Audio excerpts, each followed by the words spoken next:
How are you getting by after that traumatic situation?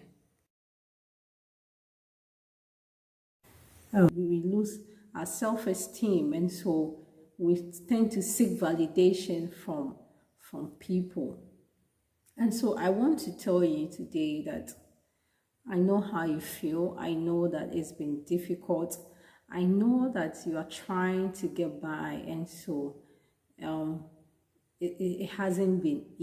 The American Psychological Association defines trauma as an emotional response to a terrible event like accident, like rape, like abuse.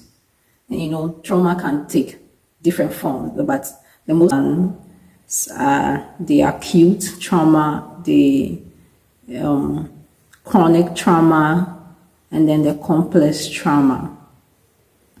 Most at times when maybe there's a single event that happened in your life, like the acute trauma, or maybe there has been a prolonged abuse in your life, or complex situations, the most things that people want to do is just to coil back and not to actually want to associate with people. They disconnect from people and they just want to be on their own, which is very sometimes helpful, because when you are alone, a lot of things can go through your mind.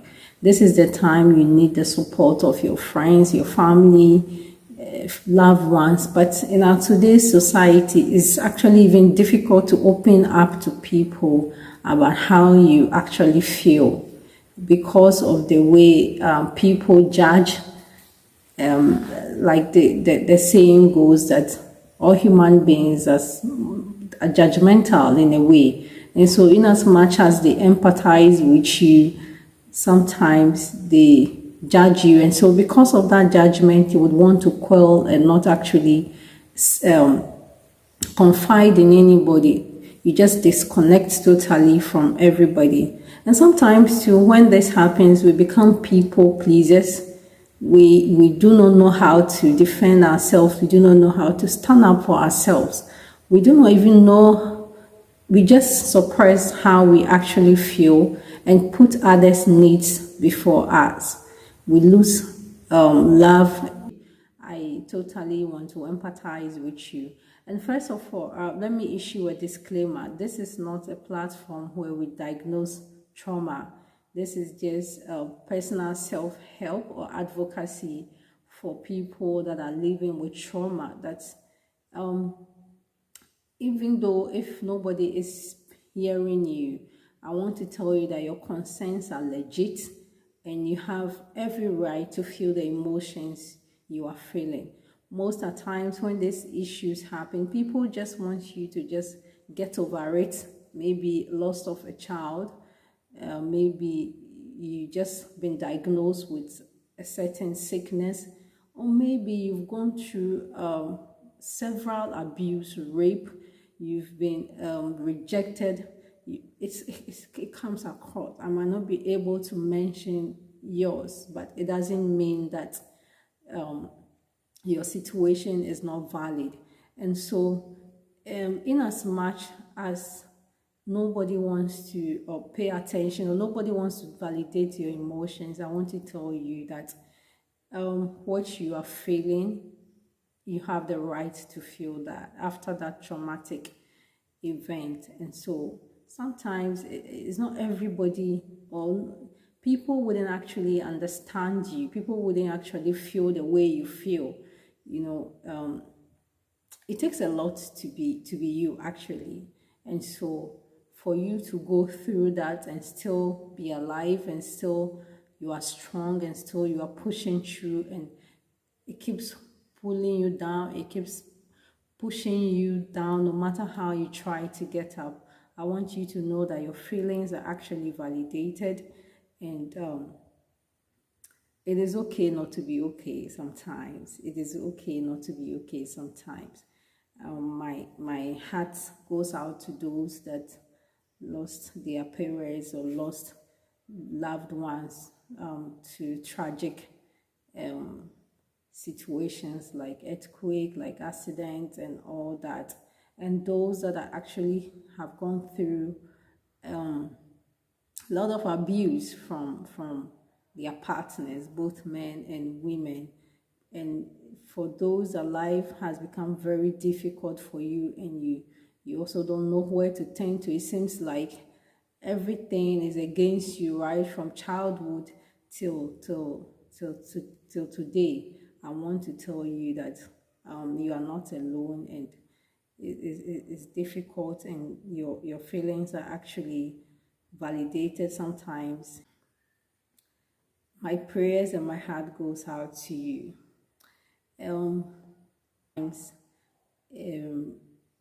Trauma takes a long time to heal, and so you need to actually come up. You need to seek the necessary help that you need. You need to seek the necessary help that you need. Give yourself that love and be compassionate towards yourself. Be patient with yourself. Don't rush through the process. Be patient and give yourself that love and that compassion that nobody else is giving you. As much as it's eating you deep inside, I want you to know that if you seek the right help, sometimes you can't be okay. And even if you are not okay, you can find a way to cope with it. Don't learn your own coping mechanisms, like trying to get into alcoholism, trying to put up a strong face and hide your pain. It keeps, when you don't nurse the wound, it keeps eating you deep. So don't try to hide behind things like being you are hardcore and you put up a front like nothing gets to you, or you tend to be a people pleaser, and so you just want people to like you, and you actually hide your own feelings. Don't do that. And this there are a lot of things that go on in our today's world that I feel like are not brought to the limelight, like things that are going on in our schools, how people bully people in schools, at the workplaces, society, things that are eating people up. And so everybody has what their situations are. And so if maybe you're in the open, or maybe yours is not in the books or have not been spoken about, everybody has what they feel or what they think their trauma is. And so everybody's feeling is personal, and so we have to respect that. Once again, I want to ask you that, how are you feeling after this traumatic event? After this trauma, after what you went through, how have you been feeling? I know it's not easy, and one thing that I would like to add to it is that most of the times I'm a Christian, so maybe I'll speak from the Christian perspective, that sometimes we pray about our needs, we pray about everything, but we don't ask for our emotional needs. I feel like the creator is God, and then if he created all those emotions, he will be the best person to talk to. And so pray about your emotions, pray about your emotional needs. That if the wound, no matter how deep the wound is, it is only he, God, that can heal. We tend to how do you call it, as we tend to put everything in, as Christians, we tend to God for everything, though yes, he is the ultimate, but as you keep praying and asking for help, venting your issues to God, seek the necessary help too. And so I want to ask you some few questions. How do you feel after that betrayal from your friend? How do you feel after that traumatic situation? I hope that you get better and I wish you love. Stay safe. If you haven't subscribed yet, kindly do so and hit the notification button so that you get updates on my new uploads.